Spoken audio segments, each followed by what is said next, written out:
Hey guys, welcome to another video for Bark Industry, and this dumbass over here forgot his footage at home before leaving for Toronto on the weekend. So I left my videos up there, so I'm going to make a new one right here in my hotel room. So I apologize for the light and how shitty it looks in my hotel room because, well, there's not a whole lot of light in here. So what are we going to talk about today? We're going to talk about energy. This is something that, dog behavioralists, talk about. Again, I don't even know if that's the right word, whatever.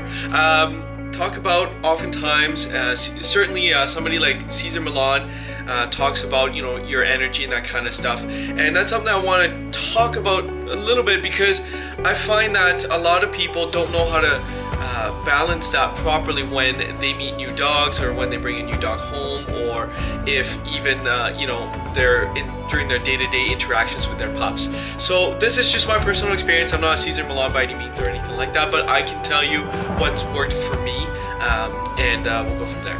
All right, so what do I think about energies? Energy is the way you feel.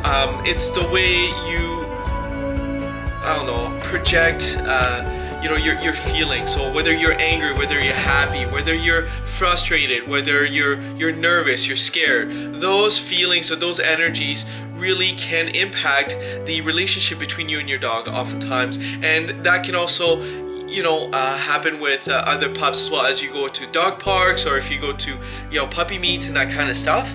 So what I recommend when it comes to energies is that always have a positive one. I mean, obviously that's a given if you want to have a good foundation and good interaction with any type of puppies or dogs, whatever. It's just have a good positive energy. Sometimes, for example, I'll tell you a little anecdote story. My fiance Anna, she loves dogs, and before we even had Tony, every time she would see a bulldog or a Frenchie or she would send me out to go and talk to the dog owners and see if she could pet them or say hi or whatever it is, but oftentimes the dogs would run to me instead.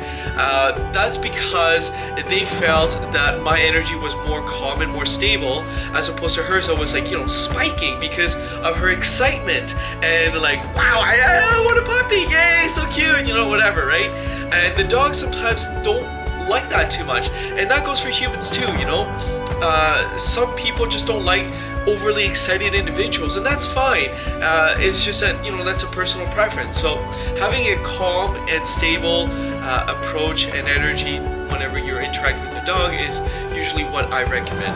How do you do that? Breathe heavily.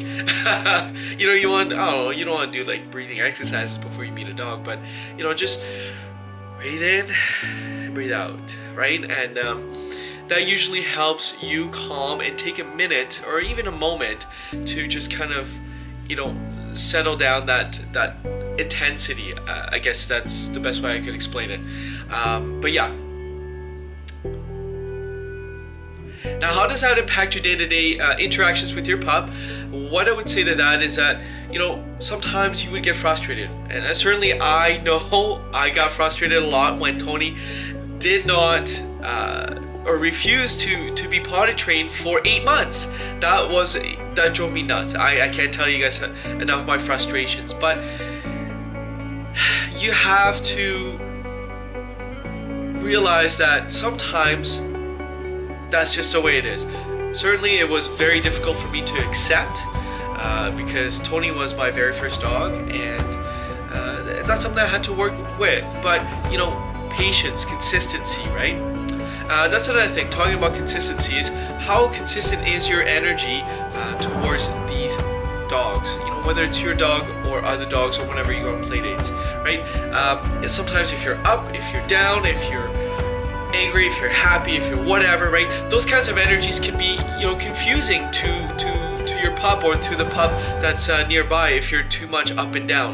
And again, it's kind of like that with humans as well. So if you have somebody who's overly on an emotional roller coaster all the time, that's confusing, and that puts you off. That puts most people off, to be honest. So again, take a deep breath and breathe out, and that usually helps you calm that energy down. So that's pretty much it. That's all I had to really talk about today, but I'll put another video up for you guys tomorrow as usual. Don't forget to smash that love the like button the like button and subscribe, of course. Don't forget to follow us on barkingindustry.com, and of course follow Tony on Instagram at what's his Instagram? Tony Bark the Frenchie. There he is. Alright, I'll talk to you guys soon. Cheers.